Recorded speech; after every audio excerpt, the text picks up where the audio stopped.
अङ्कीय पत्रिका, विद्युतीय पत्रिका ई नेप्लिजमा हामी हार्दिक स्वागत गर्न चाहन्छौँ। आज पनि हामी एमसिसी 30औं श्रृङ्खलामा प्रवेश गरेका छौँ र 30औं श्रृङ्खलामा यहाँहरू सबैलाई एकपटक पनि हार्दिक स्वागत गर्न चाहन्छु। हामीसँग विभिन्न वक्ताहरू जोडिने क्रममा हुनुहुन्छ र अहिले हामीसँग हाम्रो प्रत्यक्ष प्रसारणमा प्राध्यापक उत्तम गौलीजी आइसक्नु भएको छ र अजय प्रधानज्यू पनि जोडिसक्नु भएको छ। ढिलो नगरी यहाँ दुवैजनालाई मैले हार्दिक स्वागत गरेँ। प्राध्यापकज्यू र अजय प्रधान दाइलाई पनि नमस्कार। एमसिसी छलफलमा हार्दिक स्वागत। हजुर तपाईँको आवाज छ। हजुर नमस्कार थापाजी, धन्यवाद छ फेरि पनि हामीलाई जोड्नु भएकोमा। तपाईँको सुन्दर स्टुडियोमा आउन पाउँदा खुसी लाग्यो। हजुर के छ तपाईँको स्टुडियोमा अपडेट? केही छैन, अब त्यही ताजा भन्दाखेरि एमसिसी भन्दा पनि अहिले यो दक्षिण अफ्रिकामा आएको ओमिक्रोन हैन क्रोन प्रजातिको कोरोना भाइरसको हैन प्रताडित अवस्थामा छ। अमेरिकाका 39वटा राज्यमा ओमिक्रोन देखा परिसकेको छ। अस्पताल भर्ना हुनेको समय गरे बिरामी संख्या पनि 40% बढेको यस्तो अवस्था छ। सावधान र सतर्कताको निम्ति सरकारहरूले पनि अब विभिन्न घोषणाहरू गरिरहेको अवस्था छ। यो सबैतिर पनि त्यस्तै छ। अब हामी यो कुरा त छँदैछ, नेपालमा पनि त्यो यसको प्रभाव परिआएको अवस्था छ र भने अब आज हामी एमसिसी भनेको हामी 30औं श्रृङ्खलामा प्रवेश गरेका छौँ र गत हप्ता दर्शक महानुभावहरू गत हप्ता हामीले 30औं श्रृङ्खला कार्यक्रम गर्नुपर्ने आयोजना गर्नुपर्ने थियो, तर हामी सम्पन्न गर्न सकेनौँ विविध प्राविधिक कठिनाइको कारणले गर्दाखेरि, प्राविधिक समस्या गर्दाखेरि र आज हामी 30औं श्रृङ्खलामा छौँ। अब ढिलो नगरिकन प्राध्यापकज्यू अब नयाँ ताजा खबर र नयाँ हैन, अब नेपाली काङ्ग्रेसको पनि शेरबहादुर देउवा फेरि पुनः 4 वर्षलाई सभापतिमा निर्वाचित हुनुभएको छ र एमसिसी पनि तातिरहेको छ। एमसिसीको अस्ति भर्खरै ब्रिगेड निमण्डपमा हैन प्रहरी लाठी प्रहार पनि भयो, घाइते भयो। विप्लव समूहहरूले पनि कार्यालयमा गएर घेराउ गर्ने पनि कुरा भयो। अनि यो कुरामा पनि हामी अलिकति चर्चा गर्छौँ। प्राध्यापकज्यू अलिकति नयाँ ताजा खबर के छ न अझ दाइसँग हामी कुरा गर्न चाहन्छौँ। हुन्छ, सर्वप्रथम त म थापाजीलाई धन्यवाद दिन चाहन्छु, यी नेपालीलाई बधाई दिन चाहन्छु, किनभने तपाईँले समाजलाई यो भाइरसबाट र भ्रमबाट जोगाउनको लागि धेरै ठुलो उल्लेखनीय भूमिका खेल्नु भएको छ। आज पनि तपाईँले कार्यक्रमको सुरुवातमा ओमिक्रोनको भेरिएन्टको बारेमा जानकारी दिएर गर्नुभयो, तपाईँलाई धन्यवाद छ। त्यसै कारणले नेपालीहरूले यी नेपाली हेर्ने गर्नुहुन्छ महत्त्वपूर्ण जानकारीहरू प्रस्तुत गर्ने र तथ्यपरक कुराहरू तपाईँले प्रस्तुत गर्ने कारणले हामी धेरै अगाडि बढेका छौँ। यो एमसिसीको बारेमा 1 वर्ष अगाडि यति धेरै भ्रम थियो, 18 महिना अगाडि यति धेरै भ्रम थियो। तपाईँको माध्यमबाट हामी धेरै त्यस्तो छैन भ्रम फैलाउने मान्छेहरूलाई च्यालेन्ज गर्दै तथ्य सत्य प्रस्तुत गर्दै जाँदाखेरि लाखौँ मान्छेहरूको मन बदलिएको छ।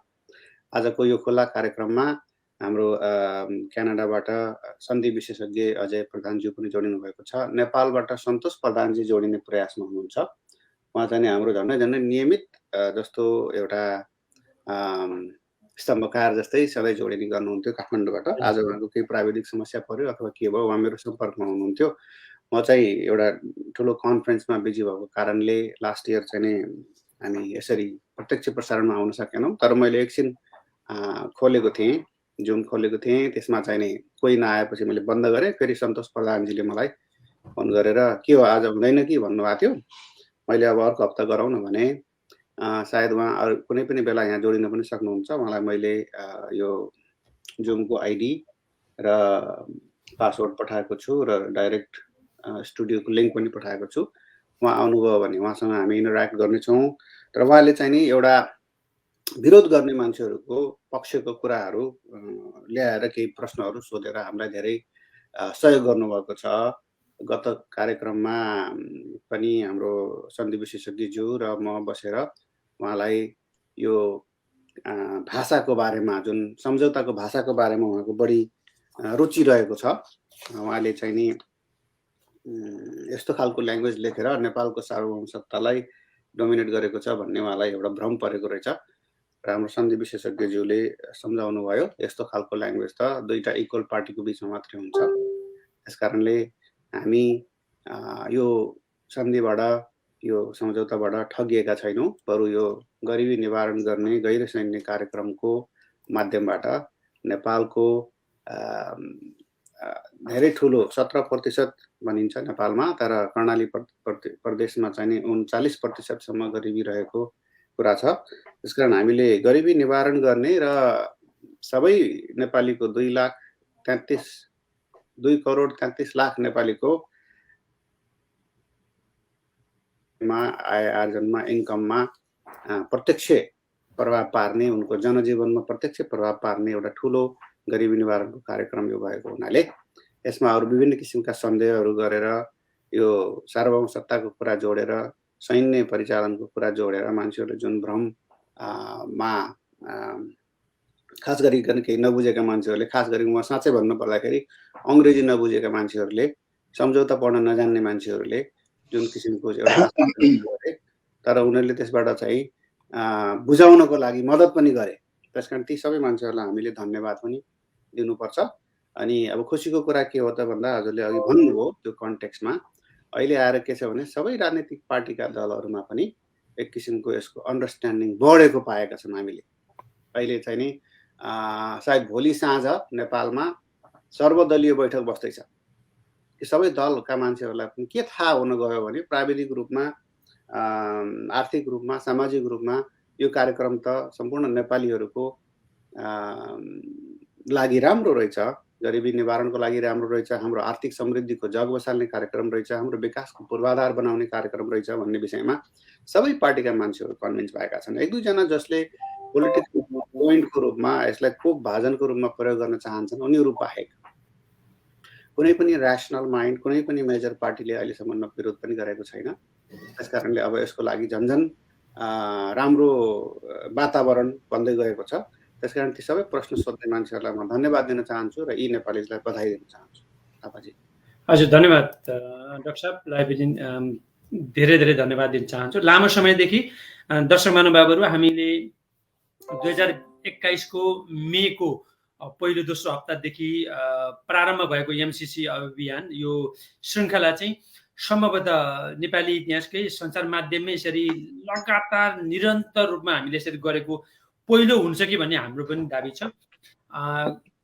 यस्ता लेखहरू, कार्यक्रमहरू नआएका होइनन्, तर यसरी साप्ताहिक रूपमा नै आउनु भनेको ठुलो कुरो हो। र हामीले अघि पनि भन्यौँ, दर्शकहरूलाई फेरि एकपटक ध्यान आकर्षण गराउन चाहन्छु, इनेप्लिज निस्वार्थ निस्वार्थ रूपमा स्थापना भएको एउटा सञ्चार माध्यम हो र हामी पनि काम गरेर 8 घण्टा भनेको हप्तामा 40 घण्टा काम गरेर मात्रै समाज सेवाको लागि होमिएका छौँ। अब लिनु दिनुपर्ने केही पनि छैन। समुदायलाई यसले होइन तथ्य के हो, सत्य के हो भन्ने कुराको चाहिँ जानकारी होस् र हाम्रो यसको पक्षमा वकालत गर्ने र विपक्षमा वकालत गर्ने पनि हाम्रो मनाशय कदापि होइन। र हामी विद्वत वर्गहरूलाई यहाँ ल्याई समूह उपस्थिति गराई उहाँहरूका भनाइहरू जस्ताको त्यस्तै र वास्तविकता के हो भन्ने कुरामा मात्रै अवगत गराउने हाम्रो प्रयास हो, यो चेष्टा हो। अब म ढिलो नगरिकन हाम्रो सन्धि विशेषज्ञ जो क्यानाडामा बस्नुहुन्छ विद्वत वर्ग आदरणीय दाइ अजय प्रधान दाइलाई पनि यहाँ एउटा प्रश्न चाहिँ सुरुमै सोधियो। तुलसी धरेलजीले के सोध्नुभयो भने उत्तम गौली डाक्टर साहब, you doing a great campaign होइन, campaign to explain why and what MCC about भनेर चाहिँ उहाँले एउटा जिज्ञासा त्यो एउटा टिप्पणी मात्रै लेख्नु भएको छ। म ढिलो नगरिकन अजय प्रधान दाइसँग यो अब होइन अस्ति लाठी प्रहार पनि त्यो कार्यालय एमसिसीको कार्य नेपाल कार्यालयमा विरोध गरेर विप्लव समूह पनि त्यहाँ लाग्दाखेरि त्यस्तो पनि भयो। नयाँ केही हाम्रा दर्शकहरूलाई नयाँ कुराहरू के भनिदिन चाहनुहुन्छ अजय दाइ? नमस्कार है, धन्यवाद पनि। एउटा त के छ भन्दाखेरि यो एमसिसी को ग्रान्ट नेपाल सरकारले मात्रै साइन गरेको होइन। हालसम्ममा यो अमेरिकन एमसिसी मिलेनियम च्यालेन्ज कर्पोरेसनको ग्रान्ट 83 वटा चाहिँ नि प्रोजेक्टहरू साइन भइसकेका छन्। त्यो चाहिँ नि अब कुनै कुनै देशले मल्टिपल एउटाभन्दा बढी प्रोजेक्टहरू साइन गरेकोले जम्मा 50 वटा मुलुकहरूले अहिलेसम्म साइन गरिसकेको छ 83 वटा प्रोजेक्टको लागि। 83 वटा प्रोजेक्टमा अब हामीले बुझ्नुपर्ने के हो भन्दाखेरि नेपालमा यो किन यत्रो किसिमको कन्सर्न्सहरू देखिनु त राम्रै हो, तर कुरा यो कम्प्याक्टको चाहिँ एग्रिमेन्टलाई नबुझिकन अथवा चाहिँ मिसइन्टरप्रिटेसन भएको जस्तो चाहिँ नि बुझेर यो हानिकारक हो भन्ने कुराको लागि मैले यो पृष्ठभूमि चाहिँ नि दिन खोजेको। हाम्रो देशमा मात्रै यो किन, अरू देशमा किन भएन भन्दाखेरि अब 50 वटा देशमा चाहिँ नि साइन गरिसकेको छ। त्यो 50 वटामा 83 वटा चाहिँ नि प्रोजेक्टहरू साइन भएकोमा जम्मा अहिलेसम्ममा 53 वटा प्रोजेक्ट कम्प्लिट भइसकेको छ अरू मुलुकहरूमा 53। अनि डेभलपमेन्ट फेजमा 13 वटा छ, इम्प्लिमेन्टेसनमा 10 वटा छ है। अब त्यो धेरै मुलुकहरूमा चाहिँ नि यो प्रोजेक्ट लागू भइराखेको छ र सकिसकेको छ। त्यो 83 वटा मध्येमा 2 वटा चाहिँ डिस्कन्टिन्यू भएको रहेछ। अहिले मलाई त्यो कुन कुन देशमा हो त्यो मलाई थाहा भएन, अहिले थाहा त छ तर मैले अहिले मेरो अगाडि त्यो इन्फर्मेसन छैन। एउटामा सस्पेन्डेड, एउटामा चाहिँ टर्मिनेट गरेको रहेछ। अनि बाँकी रह्यो 2वटा, 83 मध्ये 2 वटामा चाहिँ नि अहिले सिग्नेचर फेजमा छ, इम्प्लिमेन्टेसन फेजमा पुगिसकेको छैन। त्यसमा नेपाल पर्यो। नेपालले साइन गरिसक्यो। अब रेटिफिकेसनको यो कुराले गर्दाखेरि अहिलेसम्म अगाडि बढ्न सकेको छैन। अब भनौँ न नेपालको यो $500 मिलियन को चाहिँ ग्रान्ट आउने अहिलेसम्म रोकिराखेको छ भनौँ न। सबैभन्दा बढी दिएको चाहिँ $698 मिलियन दिएको रहेछ तन्जानियालाई। त्योभन्दा सेकेन्डमा दिएको चाहिँ मोरक्कोलाई दिएको रहेछ 697 मिलियन। भनेपछि नेपालको पनि एकदम यो ग्रान्ट पाउने चाहिँ चान्चुने चाहिँ होइन, ठुलै रकम हो। नेपालीमा भन्नुपर्दाखेरि करिब 60 अरब हुन्छ क्या अरे जस्तो लाग्छ मलाई। 60 अरब हुन्छ क्या अरे होइन। त्यसैले अब बुझ्नुपर्ने के कुरा छ भने कुनै कुरा अब साइन गर्दाखेरि, एग्रिमेन्ट साइन गर्दाखेरि त्यहाँ विभिन्न किसिमको लिगल ल्याङ्ग्वेजहरू हुन्छ। त्यो लिगल ल्याङ्ग्वेज लयर्सहरूले मिलेर नै तयार गरेको हुन्छ। म चाहिँ नि सन्धिको विषयमा काम गर्दाखेरि म लयरहरूसँग अलमोस्ट एभ्री डेको रूपमा काम गर्छु। अब मैले कुनै कुरा लेखेँ भनेदेखि म चाहिँ नि त्यो लयरहरूलाई देखाउँछ यसको लिगल इम्प्लिकेसन के छ भनेर देखाउँछ र उनीहरूको सल्लाह अनुसार के परिमार्जन गर्नु पर्यो भनेदेखि गर्छु, होइन भनेदेखि त्यो अगाडि बढ्छ। जस्तो अब ल्याङ्ग्वेज चाहिँ कस्तो हुन्छ भने हाम्रो यो क्यानाडा चाहिँ नि अब अहिलेसम्म पनि हाम्रो हेड अफ स्टेट चाहिँ नि बडा महारानी इङ्ल्यान्डको क्विन नै हो होइन। त्यसै भएर त्यहाँ हरेक एग्रिमेन्टमा ल्याङ्ग्वेजमा के छ भनेदेखि यो बडा महारानी क्विन इन राइट्स अफ क्यानाडालाई चाहिँ नि इन्डेम्निफाई गर्नुपर्छ भने ल्याङ्ग्वेज इन्डेम्निफाई भने मतलब कुनै लान्छना आक्षेप कुनै लायबिलिटी चाहिँ नि क्विन प्रति दर्शाउन पाइँदैन भन्ने लेखेको हुन्छ। त्यो चाहिँ एउटा स्ट्यान्डर्ड ल्याङ्ग्वेज हो। त्यसको आधारमा अहिलेसम्म कसैले पनि एग्रिमेन्टहरूलाई चाहिँ नि नकारेको चाहिँ छैन कि। त्यसैले ल्याङ्ग्वेजको अर्थ र त्यसको सार के हो भन्ने चाहिँ नि हामीले बुझ्यौँ भनेदेखि त्यो ल्याङ्ग्वेजले सरसर्ती हेर्दाखेरि त्यसमा प्रब्लम देखियो भने त्यो खासमा गुडविलको ल्याङ्ग्वेजमा हेऱ्यो भनेदेखि in my experience it has never caused any problem, right? यो चाहिँ नि अब यति पृष्ठभूमिमा चाहिँ अहिले यति भन्छु, पछि अब सन्तोषजी पनि आउनुभएको छ अहिले, पछि फेरि कुरा गरौँ न त। हजुर धन्यवाद प्राध्यापक हाम्रो प्रधानज्यू। अलिकति टाउको चाहिँ अलिकति छेके जस्तो अलिकति होइन अलिकति मिलाउँदै थियो यति भयो भने धन्यवाद।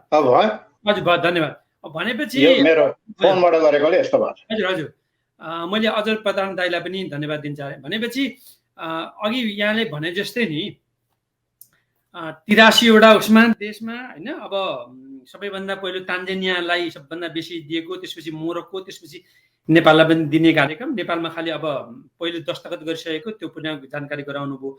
भनेपछि नेपालीमा उखान छ नि अजय दाइ, कुलो र कुरोलाई जता लगे पनि हुन्छ भन्ने कुरा भनेपछि राम्रो कुरा लेखेर पनि त्यसलाई व्याख्या गर्दा चाहिँ होइन जसरी व्याख्या त्यसलाई बङ्ग्याएर टिङ्ग्याएर अथवा भनौँ न यसो हेर्दाखेरि त्यसलाई चाहिँ अर्कै अर्थ लगायो भने अर्थ पनि निक्लिने जस्तो पनि देखिएको हुनाले यहाँले भने जस्तै अघि कुनै कुरा गर्दाखेरि अब सन्धि विशेषज्ञ भए तापनि कानुनका अधिवक्ताहरूसँग परामर्श गरेर गर्ने भन्ने कुरा जुन गराउनु भयो यो साह्रै राम्रो पनि लाग्यो मलाई होइन।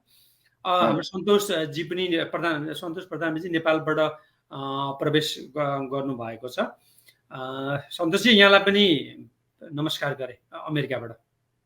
नमस्कार नमस्कार धन्यवाद हजुर। नमस्कार। सन्चै हुनुहुन्छ होइन? म सन्चै छु, हजुरहरूलाई कस्तो छ? सन्चै सबै छ। अब म एकपटक फेरि प्राध्यापक उत्तम गौलीजी चाहिँ आएँ।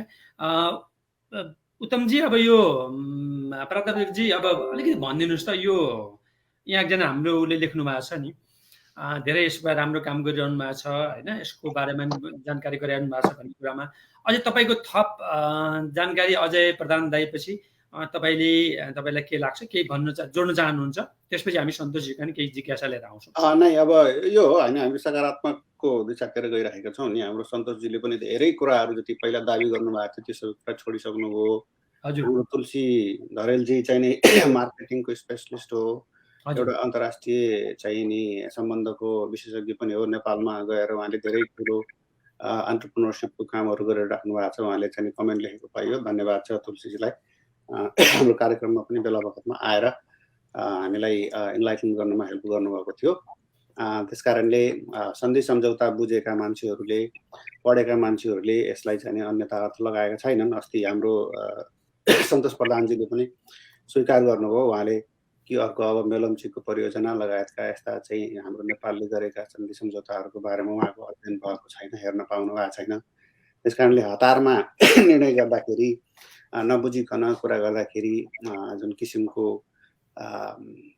भ्रम फैलिन्छ त्यसले चाहिँ नि हामीलाई गाह्रो हुन्छ, किनभने त्यो कन्टेजियस हुन्छ होइन। जसरी भाइरस चाहिँ नि जानी नजानी एउटाले अर्कोलाई सारिरहेको हुन्छ, त्यसै गरी भ्रम भनेको पनि त्यस्तै हो। त्यस कारणले यो भ्रमको डढेलो र भाइरसको डढेलोबाट बिस्तारै हामी बाहिर आइरहेका छौँ। जस्तो भ्याक्सिनले काम गरिरहेको छ, त्यसै गरी अजय प्रधान जस्ता, तुलसी धरेल जस्ता विद्वत वर्गहरूले जुन सूचनाहरू हाम्रो अगाडि, फ्याक्ट्सहरू, तथ्यहरू प्रस्तुत गरिदिनु भएको छ, त्यसले हामीलाई बिस्तारै सन्चाउँदैछ। त्यस कारणले त्यसमा चाहिँ अब केही कुराहरू नाथ्रो नफुटेका विचारहरू आदि केही बाँकीहरू रहेछन् भने युवा जमातमा हामीलाई सन्तोषजीले फेरि हामीलाई त्यसमा ल्याउनु हुनेछ।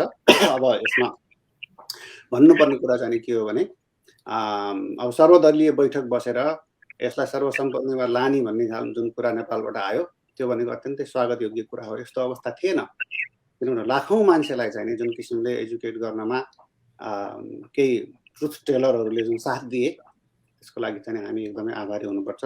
सन्तोषजी जस्तो साथीहरूसँग पनि हामी आभारी हुनुपर्छ, किनभने यस्तो यस्तो किसिमको भ्रम रहेको छ नि, यस्तो यस्तो खालको चाहिँ शङ्का रहेको छ नि भन्ने कुरामा चाहिँ उहाँहरूले ल्याइराख्नुभयो। उहाँको हात पनि उठिरहेको छ। सन्तोषजी भाषण नगर्नु होला, के कुरा बाँकी छ त्यो कुरा चाहिँ प्रश्नको रूपमा राख्नु होला। धन्यवाद। उत्तमजीले भनेको सबै कुराहरू कम्तीमा मैले जुन राखेको पर्सेप्सनको बारेमा चाहिँ उहाँले जुन पर्सेप्सन राख्नु भएको छ त्यो विचार चाहिँ अत्यन्तै गलत छ। मैले यति कुरा चाहिँ भन्छु सबैभन्दा पहिला, उत्तमजीले चाहिँ सन्तोषजीले भ्रम खोजिराख्नु भएको छ अथवा सन्तोषजीले क्लियरिटी हुँदैछ भनेर भन्नुभएको छ, छैन, पटक्कै क्लियरिटी भएको छैन। उत्तमजीले एकमना हिसाबले चाहिँ के भन्छ एकमना हिसाबले जसरी बोल्नुहुन्छ भन्नुहुन्छ त्यो चाहिँ एकदमै मलाई चाहिँ दया लाग्छ कि साँच्चै मलाई माफ गर्नु होला यो शब्द प्रयोग गर्दाखेरि होइन। कसरी भन्दाखेरि कुराहरू क्लियर भएकै छैन। म त त्यो कन्स्पिरेसी थ्योरीहरूलाई जुन बजारमा आएका कुराहरू छन् त्यो कुराहरूलाई चाहिँ रोक्नुपर्छ, त्यो कुराहरू रोक्नलाई लागि चाहिँ क्ल्यारिटी राख्नुपर्छ भन्ने पक्षको मान्छे हो। मैले जुन डे 1 मा जुन कुरा उठाएको थिएँ आज पनि त्यही नै कुरा उठाइराखेको छु र त्यो कुरा कुनै पनि नेपाली चाहिँ सचेत नेपाली जो इङ्ग्लिस पढ्न जान्दछन्, नेपाली पढ्न जान्दछन् र एउटा कन्ट्राक्टको इन्टरप्रिटेसन गर्न जान्दछन् सामान्य हिसाबले, त्यो कुनै पनि चाहिँ नेपाली युवाहरूलाई त्यो कुरा स्वीकार हुँदैन। सन्तोषजी तपाईले झुट बोल्न मिल्दैन। तपाईले पहिला नेपालले म तपाईलाई भन्छु, म तपाईलाई भाषण गरेर सुनाउनेवाला छैन। तपाईले चाहिँ पछि आफै स्वीकार गर्नु मेरो कुरा सकिन दिनुस् न गौलीजी, अनि त्यसपछि होला न। तपाईले चाहिँ झुट बोल्दै जान पाउनुहुन्न।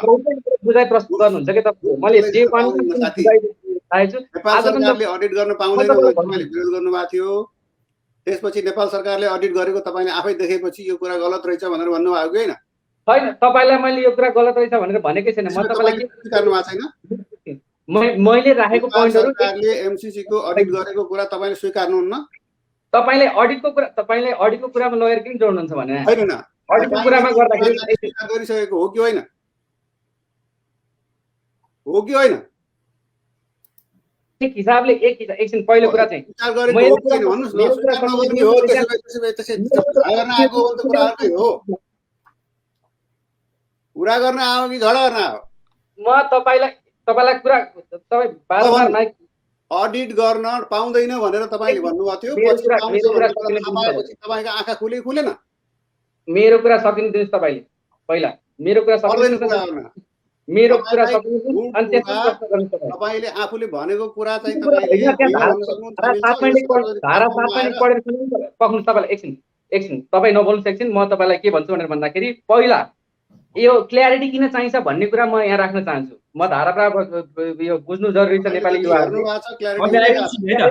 भन्ने कुरा। एकैछिन म तपाईहरुलाई एकैछिन रोके है त सन्तोषजी हैन म दर्शक महानुभावहरु यो जहिले एमसीसी मा चाहिँ जहिले पनि तातो बहस नै हुन्छ। केही छैन, यसलाई हामी स्वीकार पनि गर्नुपर्छ। आरोप प्रत्यारोप गर्ने ठाउँ भन्दा पनि यो हैन। हामी के गर्नु सन्तोषजी, अब तपाई पनि नेपालबाट हुनुहुन्छ, हामी अमेरिकाबाट गरिरहेका छौं हैन।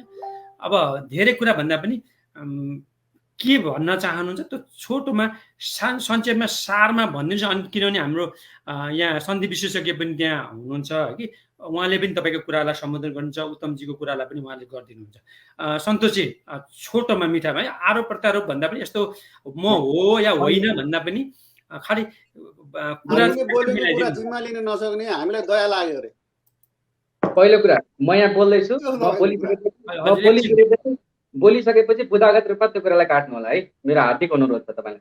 अनि मेरो हार्दिक है पहिलो कुरा के भन्छ भने भन्दाखेरि उत्तमजीले सन्तोषजीले पनि बुझाइ क्लियरिटी हुँदैछ, सन्तोषजीले भनेको पनि कुराहरु क्लियर हुँदैछ भनेर जुन भनिराख्नु भएको छ त्यो मेरो हकमा लागू हुँदैन भनेर मैले उत्तमजीलाई म क्लियर सबैजना लागू हुन्न भने तपाई कुरा नगर्नुस्। पहिलो कुरा। अनि अर्को कुरा भनेको चाहिँ सक्नुहुन्न भने तपाईको कामै छैन। तपाई आफूले फ्याक्ट प्रस्तुत भइसकेको कुरा तपाईले पहिला हो कि होइन ल भन्नुस् त। पहिला यहीबाट एमसीसी को अडिट नेपालको लेखा परीक्षकले गर्छ भन्ने कुरा तपाईले चाहिँ स्वीकार गर्नु भएको छ कि छैन? नेपालको लेखा परीक्षकले स्वीकार गर्न पाउँछ भनेर मैले देखेको छु, तर त्यसको लागि चाहिँ अमेरिकन कसैको पनि स्वीकृति नचाहियोस् भन्ने मेरो कुरा हो के। स्वीकृति कसैको पनि चाहिने जरुरी छैन। त्यहाँ नेपालको पनि पैसा खर्च भएको छ, त्यहाँ नेपालको पनि $130 मिलियन छ, त्यहाँ स्वीकृति कसैको पनि नलिनु पर्यो भन्ने कुरा हो। पहिलो कुरा बुझ्नुभयो। एकछिन उत्तमजी धन्यवाद दिनुपर्छ।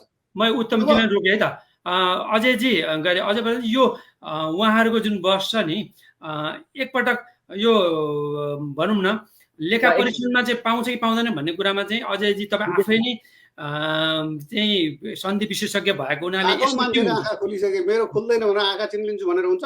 नेपालले कसैको पनि पर्मिसन लिनु नपरोस् भन्ने कुरा मात्रै हो मेरो। हजुर धन्यवाद। ल एकैछिन ल अजय दाइ एकपल्ट भनिदिनुस् त्यस विषयमा। नेपाल सरकारले यसमा लेखा परीक्षण गर्न पाइन्छ भनेर त एग्रिमेन्टमै क्लियरली लेखेकै छ हैन। त्यसलाई कसरी गर्ने अगाडि त्यसलाई गर्ने भन्दाखेरि उसले यो गर्न पाउँदैन यो भन्नु पाउँदैन भनेर भन्दाखेरि यो प्रोजेक्ट नै ल्याप्स हुन्छ के। हेर्नुपर्ने के भन्दाखेरि I think my position is that you have to look at the forest and not get lost in the trees है। किनभने नेपालको लागि यो एउटा अब म सन्तोषजीको पोइन्ट्सहरु पनि बुझ्न खोज्दैछु र कति कुराहरु चाहिँ बुझेको पनि छु। त्यो राख्न पाउनु उहाँको अधिकार हो। अरु जस्तै यो कुरामा चाहिँ अलिकति क्ल्यारिटी छैन, उहाँहरूले पनि क्ल्यारिटीको क्वेशन्सहरु अगाडि ल्याउन सक्नुहुन्छ। There is no question about it, so there is no argument about that. The argument Santosh दाइलाई दिनु। हजुर 4 मिनेट कुरा राख्नु थियो, ठ्याक्कै हेरेर टाइम हेर्नु। 4 मिनेट कुरा राख्छु म है। किन क्ल्यारिटी जरुरी छ भन्ने कुरा गर्छु है। हजुर ल छोटोमा भन्नु त। हजुर ल 4 मिनेट भने म 4 मिनेटमा सकाउँछु यो कुरा। पहिलो कुरा त अघि चाहिँ विभिन्न देशले लिइसके 50 वटा देशले लिइसके भन्ने जुन कुरा छ त्यो कुरामा चाहिँ म सबैभन्दा पहिला के भन्न चाहन्छु भनेर भन्दाखेरि नेपालले अरु देशले लिएको जुन अनुभव छ त्यो अनुभवबाट सिक्ने हो। त्यो अनुभवबाट सिक्ने हो भने म तीनटा देशको अनुभव सेयर गर्छु। त्यो अनुभव 4 मिनेटभित्र सेयर गर्न सक्छु है। पहिलो कुरा चाहिँ एमसीसीसँग सबैभन्दा पहिलो सम्झौता गर्ने देश अफ्रिकी महादेशमा रहेको विकसित देश मादागास्कर हो। हिन्द महासागरमा अवस्थित टापु देश मादागास्कर कृषि तथा प्राकृतिक भ्यानिला, टिटानियम, पेट्रोलियम जस्ता स्रोतले धनी छ। मादागास्करले अप्रिल 2004 मा 4 वर्षको लागि $110 मिलियन को बजेट लगानी हुने गरेर कृषि व्यवसाय र वित्तीय आयोजना सञ्चालन गर्न सम्झौता गरेको थियो। कृषिमा लगानी गर्ने भन्दै भूमि सुधार आरम्भ गरिएको थियो। यस अन्तर्गत जग्गा विदेशी कम्पनीलाई दिने विषयमा जनआक्रोश फैलियो र सैनिक विद्रोह भयो। फलस्वरूप 2009 मा एमसीसी सम्झौता रद्द भयो। 1 सुन लगायत बहुमूल्य खनिज रहेको अल्पविकसित देश माली र एमसीसी का बीचमा 2006 मा त्यहाँको प्रमुख सिँचाइ आयोजना अन्तर्गत भूमि व्यवस्था नीति लागू गरियो। त्यस नीतिलाई देशको प्रचलित नियम कानुन धन्दा माथि राखिएको थियो। यस अन्तर्गत बिक्री नहुँदासम्म सबै जग्गा एमसीए मालिकको स्वामित्वमा रहने र विभिन्न चरणमा जग्गाको क्षेत्रफल तोकी बिक्री गर्ने योजना थियो। प्रथम चरणमा त्यही जग्गामा बस्ने व्यक्तिहरूले एमसीए मालिकसँग जग्गा किन्नुपर्ने व्यवस्था गरियो। जग्गा किन्न नसक्ने जनता विस्थापित हुने भएपछि व्यापक विरोध भयो। प्रथम चरणमा त्यही जग्गामा तेस्रो चरणमा जग्गा किन्ने व्यक्ति मालिकको नागरिक हुनुपर्ने व्यवस्थाले देशको जग्गा ठुलो विदेशी पुँजीपतिको स्वामित्वमा रहने र साना तथा विपन्न किसानहरूले जग्गा पाउन नसक्ने स्थिति उत्पन्न भयो। अन्ततः सैनिक विद्रोह भई 2012 मा कार्यक्रम रद्द भयो।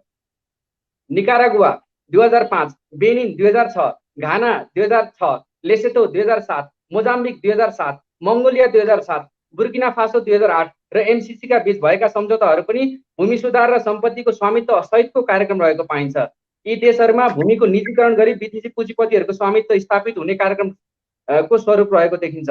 घानाले 2014 मा एमसीसीसँग हस्ताक्षर गरेको विद्युत प्रसारण लाइन सम्बन्धी सम्झौता राष्ट्रिय हित अनुकूल नभएको भन्दै 2019 मा रद्द गरेको थियो। लगानीकर्ताले 80% नाफा खोजेकोमा घानाले आफ्नो हितमा 51% माग गरेको थियो, आफ्नो हिस्सा 51% माग गरेको थियो, तर एमसीसीले सो कुरा नमानेकोले उक्त कार्यक्रम रद्द भयो। बेनिनमा एमसीसीसँगको सम्झौता अन्तर्गत भूमि सम्बन्धी नयाँ नीति ल्याइयो र जग्गाको भू उपग्रह मार्फत नापी गरियो। त्यसपछि लगानीकर्ताले विदेशबाट समेत जग्गा किन्न सक्ने व्यवस्था भई साना किसानहरू विस्थापित हुने स्थिति भयो। मैले के भन्दैछु भनेर भन्दाखेरि यस्तै खालको स्थिति भोलि नेपालमा पनि आउन सक्छ। त्यो भएको कारणले नेपालमा पनि आउन सक्छ। इनेभिटेबल पोसिबिलिटी छ। त्यो पोसिबिलिटीलाई रोक्नलाई चाहिँ हामीलाई क्ल्यारिटी गर्न जरुरी छ भन्न खोजेको कुरा के। हजुर धन्यवाद। हजुर कुरा हो। धन्यवाद। ल उहाँले के अरे म सबैभन्दा पहिले दर्शक महानुभावहरू सन्तोषजीले एकदम राम्रोसँग लेखेर नै ल्याउनु भएको रहेछ होइन। सरर पढ्नुभयो, यो राम्रो। तपाईँलाई धन्यवाद पनि दिन चाहन्छौँ, किनभने आफू तपाईँले चाहिँ के बुझ्यो भने खालि स्पष्टता यसको बारेमा जान्न चाहेको बुझ्यो र सम्भवतः धेरै युवाहरूले अथवा व्यक्तिहरूले पनि यही जान्न चाहन्छन् भन्ने पनि कुराहरू बुझ्यो। अब यसमा चाहिँ विशेष गरी म क्यानाडामा बस्ने होइन हाम्रो अजय प्रधान दाई जो सन्धि विशेषज्ञ हुनुहुन्छ, धेरै यस्ता सन्धिहरूमा हस्ताक्षर गरिसक्नु भएको छ, धेरै काम गरिसक्नु भएको छ। उहाँको सन्तोष प्रधान चौधरीजीको कुरालाई कसरी सम्बोधन गरिदिने अजय दाई? अरू उहाँले धेरैवटा इक्जाम्पल दिनुभयो। त्यसमध्येमा म म्याडागास्करको सबैभन्दा पहिलो उहाँले लिनुभएको इक्जाम्पलमा म अलिकति कन्टेक्स्ट म थप्न चाहन्छु। म्याडागास्करको उहाँले सबै जुन कुरा भन्नुभयो नि त्यो भन्दा पनि एक्चुअली किन अब मैले चाहिँ नि जुन चाहिँ नि यो एमसिए वेबसाइटको उसमा चाहिँ के लेखेको छ भनेदेखि म्याडागास्करमा टर्मिनेसन हुनुको कारण चाहिँ नि undemocratic transfer of the power within Madagascar त्यो भएकोले यो टर्मिनेसन भएको। जस्तो अब त्यो नेपालमा पनि त्यही हुन्छ भनेर अब पुरा प्रोजेक्टलाई नि नकार्नु भनेको के हुन्छ भनेदेखि नेपालमा अनडेमोक्रेटिक ट्रान्सफर अफ पावर भन्नु भनेको चाहिँ भनौँ न नेपालमा अहिले सिभिलियन गभर्मेन्टलाई आर्मीले लियो भनेदेखि that will be an undemocratic transfer of power होइन। त्यो कन्डिसनमा चाहिँ अमेरिकाले टर्मिनेसन गर्न सक्ला, त्यसमा चाहिँ म होइन भन्छु। तर अनडेमोक्रेटिक पावर चाहिँ नि के अरे अनडेमोक्रेटिक ट्रान्सफर अफ पावर भनेको त नेपालमा हुने अहिले त कुनै लक्षण त देखिँदैन। कुरा त्यो हो। त्यसैले नदेखिने कुराको लागि अहिलेदेखि यस्तो हुन्छ उस्तो हुन्छ भनेर $500 मिलियन 60 अर्ब रुपियाँलाई चाहिँ नकार्नु भनेको हाम्रो चाहिँ अलिकति पछि हट्ने स्टेप हुन जान्छ कि जस्तो लाग्छ। धन्यवाद। उत्तम प्राध्यापक उत्तम गौलीजी के भन्न चाहनुहुन्छ? हुन्छ, धन्यवाद सर। सर्वप्रथम त म सन्तोष प्रधानजीलाई फेरि पनि भन्न चाहन्छु, तपाईँले भनेका 3टा कथा 3टा झुट हुन्। पहिलो कुरा तपाईँले म्याडागास्करको कुरा गर्नुभयो। म्याडागास्करमा, मालीमा लगायत अरू तपाईँले जहाँ यो क्यान्सल भएका कुराहरू जहाँ छन् त्यहाँ चाहिँ नि अघि हाम्रो अजय प्रधान दाइले भने जस्तै अनडेमोक्रेटिक ट्रान्सफर अफ पावर भएको कारणले एमसिसीको ग्रान्ट चाहिँ रोकिएको हो। त्यो कुरा एमसिसीको पोलिसी नै हो। र नेपाल लगायत हरेक देशमा अनडेमोक्रेटिक प्र्याक्टिस रुचाउने समूहहरूको एउटा उपस्थिति रहन्छ। नेपालमा पनि डरो छ। नेपालमा त अहिले विभिन्न किसिमको यो के अरे धर्म उराल्ने, जाति उराल्ने र चाहिँ नि यो डेमोक्रेटिक प्रोसेस राम्रो छैन भन्ने, संसदमै प्रवेश गर्न नदिने महत्त्वपूर्ण विधाहरूलाई, देशको गरिबी निवारणको कार्यक्रमलाई चाहिँ नि राष्ट्रियकरण गर्ने समूह नेपालमा पनि डरो छ हैन। त्यसको कतैतिर छिटा चाहिँ नि हाम्रो सन्तोष प्रधानजीलाई पनि परेको हुन सक्छ।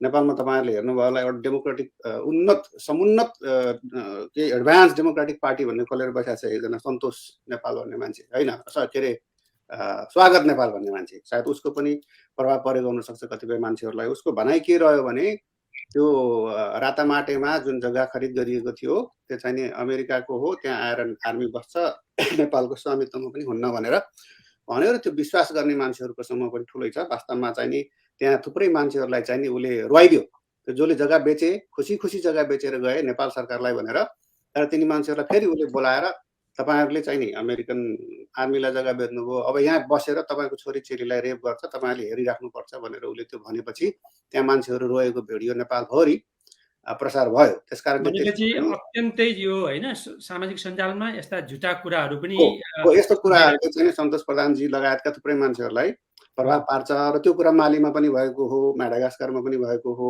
हैन। त्यसकारणले झुटको प्रभाव, भाइरसको प्रभाव र अनडेमोक्रेटिक ट्रान्सफर अफ पावरमा रमाउने केही प्रजातान्त्रिक तत्त्वहरूको प्रभावले नेपाललाई पनि असर नगरेको होइन, नराम्रोसँग हल्लियो।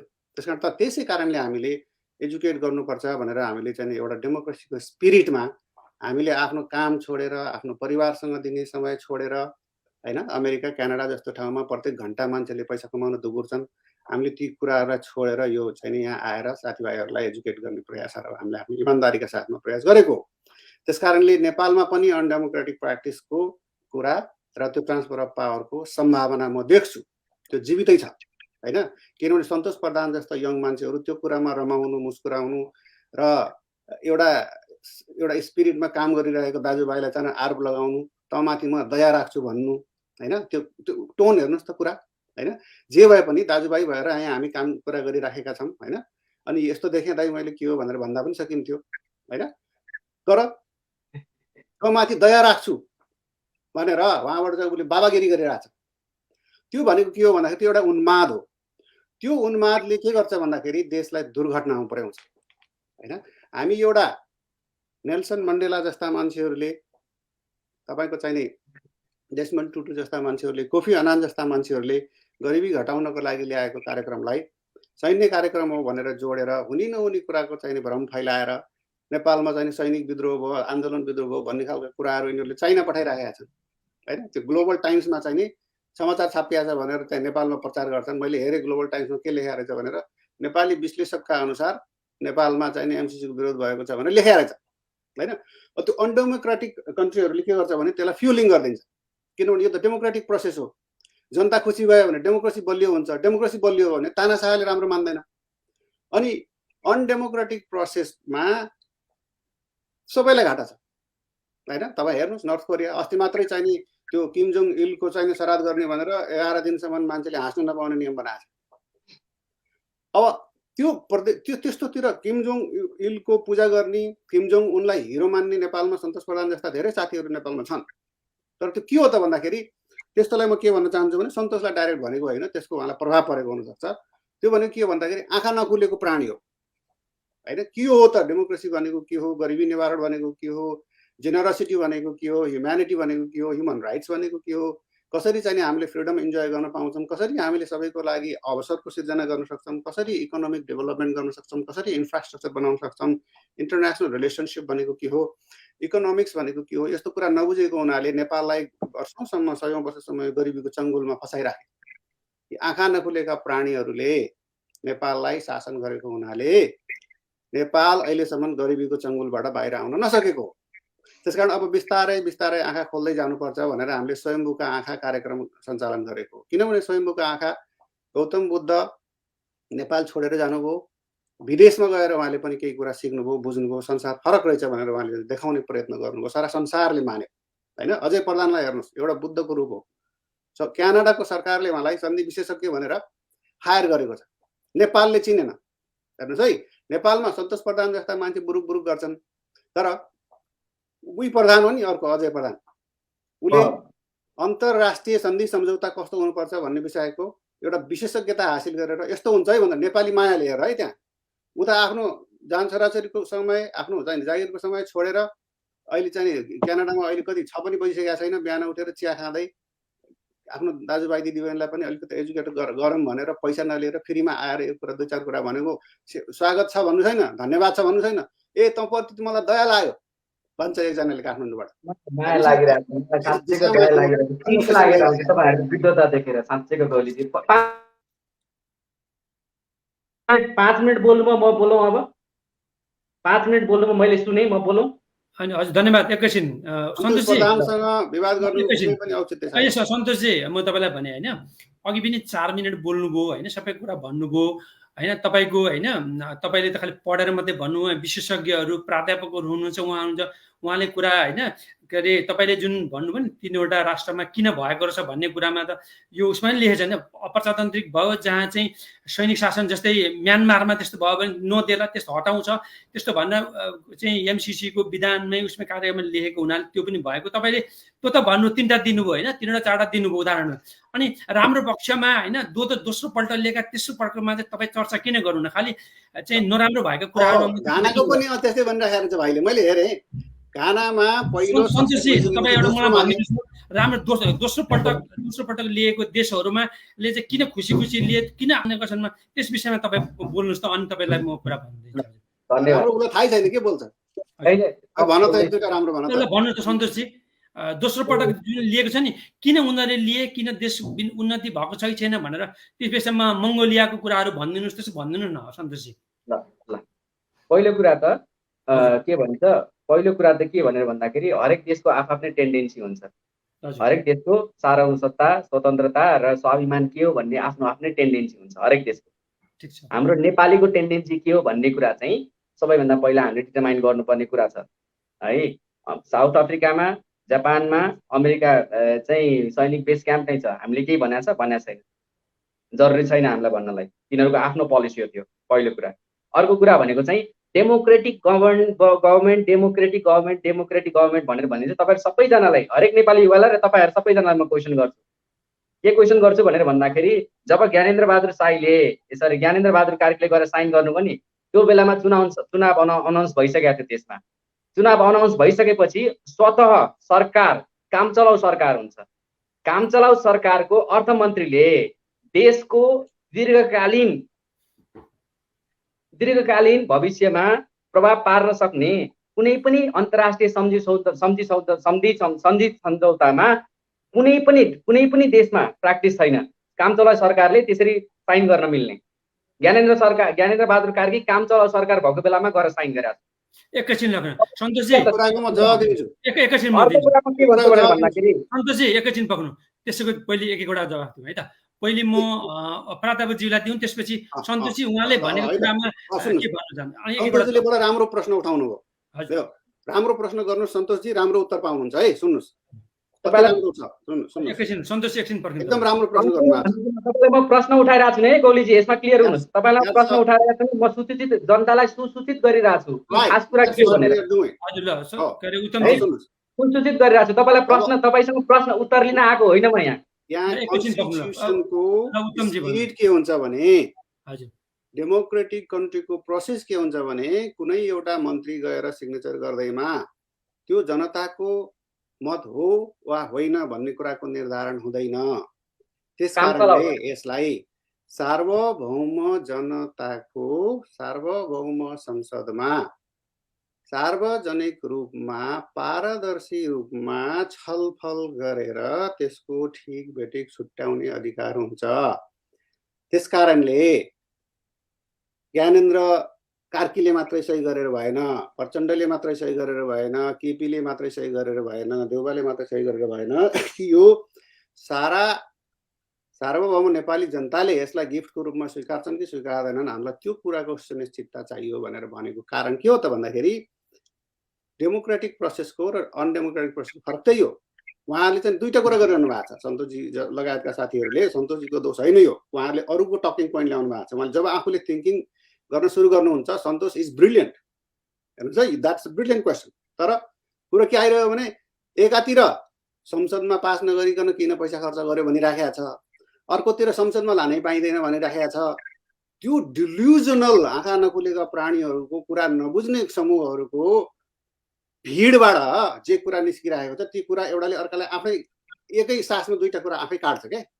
अब सन्तोषजीले भन्नुभयो अर्थमन्त्रीलाई के अधिकार, बहादुर कार्कीले साइन गर्न मिल्दैन है, सार्वभौम संसद हैन, त्यसमा 2/3 मात्र हैन, सम्पूर्ण संसदमा नेपाली जनताको हित गर्नका लागि नेपाली जनताले चुनेर पठाएका 3 करोड नेपालीको प्रतिनिधिहरूले चाहिँ यो नगरेसम्म यो एमसीसी को पैसा दिँदैन। त्यसकारण त्यो एमसीसी को मलाई सबैभन्दा राम्रो लागेको पक्ष त्यही हो कि कसैले नेपाल सरकारको 2 करोड भन्दा बढी पैसा खर्च भइसकेको छ। नेपाल सरकारले गलत गरिरहेको छ, त्यही त नेपालमा सरकार पनि खटाछन्। अब एकैछिन रोके सन्तोषजी हैन, अजय प्रधान दाइजी बो यस विषयमा हैन, अब सन्धि विशेषज्ञ भएको हुनाले धेरै यस्तामा दस्तखत गरिसकेपछि यो अवस्थामा उहाँले भन्ने कुरा नि उठाउनु भएको खाली जिज्ञासालाई कसरी सम्बोधन गर्नुहुन्छ अजयजी? अब लेम डग गभर्नमेन्टले साइन गर्न पाउँदैन भनेर भन्नुभयो सन्तोषजीले। ओके, 1 मिनटको लागि म त्यो मान्छु। ठुलो मेजर डिसिजन्सहरू चाहिँ नि लेम डग गभर्नमेन्टले धेरै जस्तो लिँदैन। तर यो लेम डग गभर्नमेन्टले अहिले भर्खर हाम्रो गौरीजीले भन्नुभयो जस्तै नि लेम डग गभर्नमेन्टले साइन गर्न साथै यो चाहिँ नि प्रोजेक्ट अगाडि बढ्ने छैन। यसको major requirement, the key requirement is the parliamentary ratification. अब पार्लियामेन्ट्री रेटिफिकेसनलाई चाहिँ तपाईँले डेमोक्रेटिक प्रोसेस होइन भनेर भन्न सक्नु पर्यो सन्तोषजी। होइन भनेदेखि यो पार्लियामेन्ट्री रेटिफिकेसनलाई तपाईँले क्रिटिसाइज गर्ने कुनै पनि ठाउँ छैन। एकातिर तपाईँले डेमोक्रेटिक प्रोसेसको चाहिँ नि भएन भनेर भन्नुहुन्छ, ज्ञानेन्द्र कार्कीले साइन गर्यो भनेर, अर्कोतिर यो पार्लियामेन्ट्री रेटिफिकेसन किन चाहियो भनेर भन्नुहुन्छ। That is antagonistic point of view. Santoshji एकैछिन सन्तोष तपाईँलाई रोके भनेको उहाँले जुन उत्तर दिनुभएको छ नि, तपाईँले चाहिँ दोहोरो कुराहरू गरेको जस्तो त्यहाँ देखियो भनेर कुराहरू भयो होइन। सन्तोषजी फेरि एकपल्ट तपाईँले एउटा चाहिँ के भन्नुभयो भने काम चलाउ सरकारका अर्थमन्त्रीले गरे वासिङटन डिसीमा दस्तखत गरेको पाइँदैन भन्ने कुराहरू गर्नुभयो। अनि त्यही नै अहिले संसदमा चाहिँ गरे अनुमोदनको लागि गर्दाखेरि त्यसमा पनि तपाईँको अलिक विमत रहेको देखियो हुनाले छोटोमा भन्नुहोस् तपाईँ, अनि त्यसको फेरि उहाँले उत्तर दिनुहुन्छ। हजुर सन्तोषजी। त्यो म के भन्छु भनेर भन्दाखेरि घाउ नलागिकन अपरेसन गर्न मिल्दैन। म के भन्दैछु भनेर भन्दाखेरि घाउ लागेकै प्रोसेस गलत छ। त्यो कारणले गर्दाखेरि काम चलाउ सरकारले त्यो जुन साइन गर्यो त्यो साइन गरेकै गलत छ। त्यो कारणले गर्दाखेरि संसदमा जानु पर्दैन। यो प्रोपर सरकारले सही च्यानलबाट प्रोपर तरिकाले छिरोस्, अनि छिरेपछि त्यहाँ पछि रेटिफिकेसनमा जाउँला भन्ने कुरा हो। यो भनेर छिरिसकेपछि छिर्ने प्रक्रिया गलत छ। छिर्ने प्रक्रिया त्यो बिन्दु नै गलत छ। बिन्दु नै गलत भएपछि त्यो बिन्दुबाट फर्काउनु पर्यो कि शरीरभित्र छिरिसक्यो भने त्यो बिन्दुबाट फर्काएर सही तरिकाले छिरेर जाओस् न। अनि त्यहाँपछि अनि मात्रै पार्लियामेन्ट्री रेटिफिकेसनको क्वेसन आउँछ कि त्यहाँभन्दा अगाडि रेटिफिकेसनमा जानु मिल्दैन। धन्यवाद। तपाईँ प्रोसेस नम्बर 1 पोइन्टै गलत भयो भनेर अघि अजय दाइले पनि स्वीकारिसक्नु भयो भने नम्बर 2 पोइन्टमा जाने कुरै छैन। एकैछिन सन्तोष, मेरो मुखमा तपाईँको शब्द मेरो डबल कुरा छैन, मेरो सिंगल कुरा छ। सुरुमै काम चलाउ सरकारले साइन गर्न मिल्दैन। त्यो कारणले गर्दाखेरि साइन त्यो गरेको कुरालाई यो सरकार यो के भन्छ पार्लियामेन्टमा लान मिल्दैन। ल धन्यवाद। सरकारले गरेपछि अनि मात्रै त्यो पार्लियामेन्टमा जाने भन्ने कुरा आउँछ। ल धन्यवाद। एकैछिन धन्यवाद। म अब यो दर्शक महानुभावहरू 1 घण्टा हाम्रो भइसकेको छ। अब हामी 5 मिनट भित्रमा कार्यक्रम पनि सक्छौँ। सन्तोषजीले केही 2-3वटा उठाउनु भयो, त्यसलाई होइन हाम्रो विज्ञहरूले प्राध्यापकज्यूहरूले अजय प्रधान जो स्वयमै होइन सन्धि विशेषज्ञ हुनुहुन्छ उहाँले कुरालाई सम्बोधन गर्नुभयो र कुरा चाहिँ होइन तपाईँले भनेका कुरालाई पनि सहमत हुनुपर्छ, तपाईँलाई मान्नुपर्छ भन्ने भएन। उहाँको उत्तर किनभने सन्धि विशेषज्ञ जो प्राध्यापक पढाउने उनले भन्ने कुराहरू पनि तपाईँले विश्वास गर्नुपर्छ भन्ने पनि भएन। तर आम जनतामा यसले दर्शकहरूले पनि यसलाई हेर्नुहुन्छ लामो समयसम्म यसले काम गर्छ। म अझै प्रधानजी होइन जुन तपाईँको चाहिँ उहाँको उत्तर जुन भन्नुभयो नि यो चाहिँ के भने हात्ती छिरो पुच्छर अड्किएको अवस्थामा हुँदाखेरि अब त्यो सुरुमै फेरि उहाँले के उठाउनु भयो भने प्रारम्भदेखि नै गलत भएको हुनाले यसै ल्याउनुपर्छ भन्ने मनाशय उहाँको रह्यो, खालि कुरा मात्रै हो होइन। अब यस्तो अवस्थामा होइन 2012देखि भनेकोदेखि कैयौँ सरकारहरू आइसके, सबैले होइन पूर्व प्रधानमन्त्री के अरे होइन प्रचण्डले पनि दस्तखत गरिसके, के अरे केपी शर्मा ओलीले पनि दस्तखत गरे, अरू सबै गरिसके अवस्थामा अब अहिले आएर चाहिँ यो अवस्थामा भन्दाखेरि चाहिँ यसलाई हाम्रो सन्तोष प्रधानजीको कुरालाई चाहिँ दुई विद्वत वर्गले चाहिँ कसरी सम्बोधन गरिदिनुहुन्छ भनिदिनुहोस् त अजय प्रधान दाइ। पहिलो कुरो त के गर्नु पर्यो भने यदि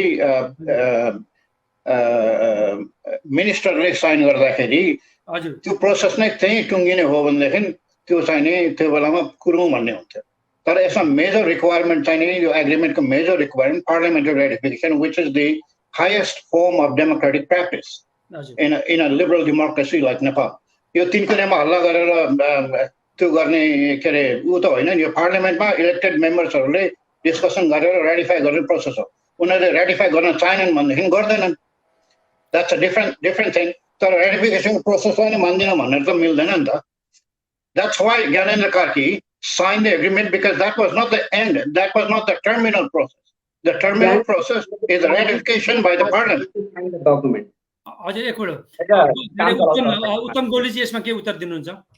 म जवाब के दिन्छु भने हाम्रो सन्तोष प्रधानजी जस्तो युवाहरूले जब आफै अध्ययन गर्नुहुन्छ, जब यसको आफ्नै अन्तर्य बुझ्नुहुन्छ, त्यति बेलामा साँच्चै बुझ्नुहुन्छ। किनभने हरेक नेपाली युवामा यी कुराहरू बुझ्ने क्षमता छ। बुद्ध जन्मेको देश हो नेपाल। बुद्ध भनेको बुझ्ने हो, आँखा चिम्लेर कोर्लिन होइन।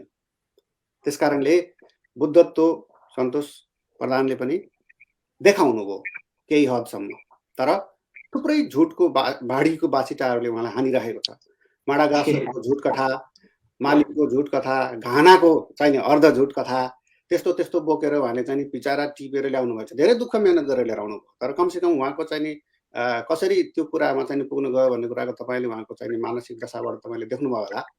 त्यसकारण म तपाईँलाई के भन्न चाहन्छु भने प्रत्येक नेपाली युवाले प्रश्न सोध्नुहोस् होइन, एभिडेन्स माग्नुहोस्, अनि लेखिएका कुराहरू जो छन् त्यो स्पिरिटमा हेर्नुहोस्। अङ्ग्रेजी बुझ्ने मान्छेहरूलाई, सम्झौता जानेका मान्छेहरूलाई, सम्झौता पढेका मान्छेहरूको कुरा सुन्नुहोस् होइन।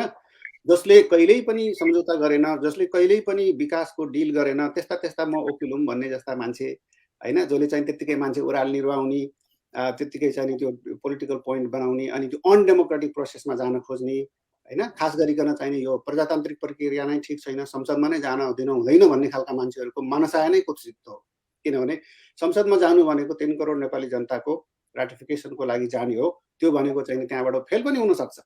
किनभने संसदमा त्यहाँ गएर यदि नराम्रो रहेछ नेपाली जनताको लागि भने फेल हुन्छ। किनभने त्यो हाम्रो संविधानले हामीलाई चाहिँ त्यो प्रोटेक्सन दिएको। त्यस्तो संविधानको चाहिँ स्पिरिट वास्तवमा चाहिँ आएको अमेरिकाबाट हो। जापान जस्तो देश कसरी चाहिँ सर्वसम्पन्न भयो, कसरी चाहिँ आर्थिक रूपमा सम्पन्न भयो भने उनीहरूले चाहिँ अमेरिकासँग चाहिँ मिलेर बसे। अमेरिकाको फोटोकपी हो वास्तवमा जापानको चाहिँ कन्स्टिट्युसन। नेपालमा पनि मौलिक हकको कुरा, मानव अधिकारको कुरा, डेमोक्रेटिक प्रोसेसको कुरा, संसदको कुरा र यसरी ट्रान्सपेरेन्सीको कुरा चाहिँ आएको चाहिँ यस्तै अमेरिका जस्तो देशहरूबाट हो। त्यसकारण त्यसको फलो हामीले गर्दै गयौँ भने हामीलाई फाइदा छ। किनभने it is about people, it is not about leader.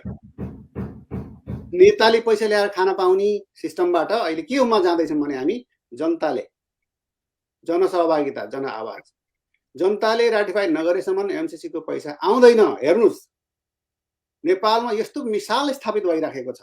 हिजोका दिनसम्म व्यक्तिहरूले पैसा ल्याएर खान्थे, अहिले ती व्यक्तिहरू सब एक ठाउँमा आएर पनि पैसा ल्याउन सकेका छैनन्।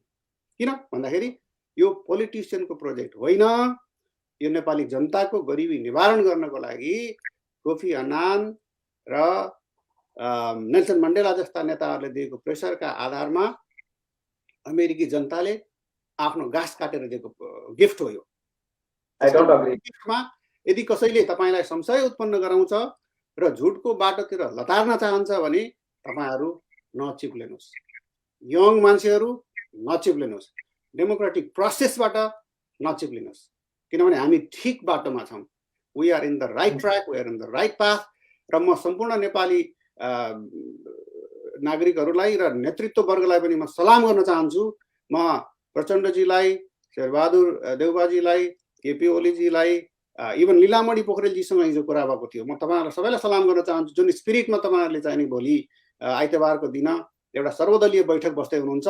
नेपाली जनतालाई मनमा राखेर त्यो बैठकको निर्णय गर्नु होला, किनभने यहाँ औँला उठाउनेहरू, यहाँ चाहिँ तपाईँको खुट्टा तान्नेहरू, यहाँ तपाईँलाई चिप्ल्याउन चाहनेहरू, डेमोक्रेटिक प्रोसेसबाट डिरेल गराउन चाहनेहरू मजाले एक्टिभ तरिकाले लागिरहेका छन्, जनतालाई भड्काइरहेका छन्। रातामाटेको जग्गा अमेरिकालाई बेच्यो भनेर मान्छे रुवायो, सारा चाहिँ सोसियल मिडियामा चाहिँ फैलाइदियो होइन। जानेर नजानेर गल्ती गर्यो त्यो भाइले होइन, गलत हो। माडागास्कर मालीमा पनि हुन्छ। त्यो अबुझ जनताहरू, सर्वसाधारण जनताहरू जहाँ पनि हुन्छन्, जसलाई भड्काउन सजिलो छ। तर नेपाली जनता फरक हो, मालीको जनताभन्दा फरक हो, माडागास्करको जनताभन्दा फरक हो, निकरागुवाको जनताभन्दा नेपालको बुद्ध भूमि हो। त्यसकारण सतीको शराब छ, तर त्यो सतीको शराब अगाडि ल्याउन चाहनेहरूलाई नेपाली जनताले झापड दिनुपर्छ, गालामा हानेर होइन, संसदबाट एनसीसी पास गराएर। धन्यवाद, नमस्कार, धन्यवाद। अब हामीसँग 1 मिनट मात्रै कार्यक्रम रहेको हुनाले 1 मिनट मात्रै भित्र, किनभने कार्यक्रममा तपाईँलाई म जानकारी गराउँछु। म अहिले चाहिँ यो तेस्रो खोप भनेको बुस्टर भनेको अभिवर्तक खोप लिन जानुपर्ने हुनाले 1 मिनट भित्रमा सन्तोषजी अर्को हप्ता पनि तपाईँलाई हामी होइन तपाईँले म यति कुरा हो मेरो। पहिलो कुरा चाहिँ ज्ञानेन्द्र के भन्छ, काम चलाउ सरकार कुनै पनि संसारभरिको डेमोक्रेटिक देशमा, हजुर, संसारभरिको डेमोक्रेटिक देशमा काम चलाउ सरकारले दीर्घकालीन महत्त्वका राष्ट्रका विषयहरूमा काम चलाउ सरकार कुनै पनि मन्त्रीले साइन गर्न मिल्दैन। त्यो कारणले गर्दाखेरि नम्बर 1 छिर्ने पोइन्ट नै एमसीसी को गलत छ। त्यो कारणले गर्दाखेरि यसलाई संसदीय प्राधिकरण जाने त कुरै छैन, यसलाई अगाडि बढाउनै हुँदैन। धन्यवाद। अर्को सरकार बनोस्, पुरै राम्रो सरकार बनोस्, त्यो राम्रो काम चलाउ सरकार होइन, प्रोपर सरकार बनोस्। त्यो प्रोपर सरकारले फेरि नयाँ ढङ्गले नयाँ सिराबाट अगाडि बढाओस्, अनि मात्रै यसलाई संसदमा लिएर जानुपर्छ भन्ने कुरा हो पहिलो कुरा। अर्को कुरा भनेको नेपाली जनताहरूले, नेपाली युवाहरूले धारा 7.1 जस्तो र धारा 6.8 जस्तो है देशको सार्वभौमसत्ता, स्वाभिमान र स्वतन्त्रता चाहिँ माथि राखेर त्यो 60 अरब डलरदेखि 600 अरब डलर पनि लिनु जरुरी छैन। यति कुरा म भन्न चाहन्छु। अमेरिकाले क्लियरिटीमा लिएर आउनुपर्छ, क्लियरिटीमा लिएर आइकन यसलाई अगाडि बढाउनै हुँदैन। धन्यवाद। म सबैजनालाई हामी अर्को हप्ता पनि 31 श्रृङ्खला आउँछु। सन्तोषजीले पनि आफ्नो कुराहरू भनेको युवाहरूमा आफ्नो रहेको कुराहरू राख्नुभयो।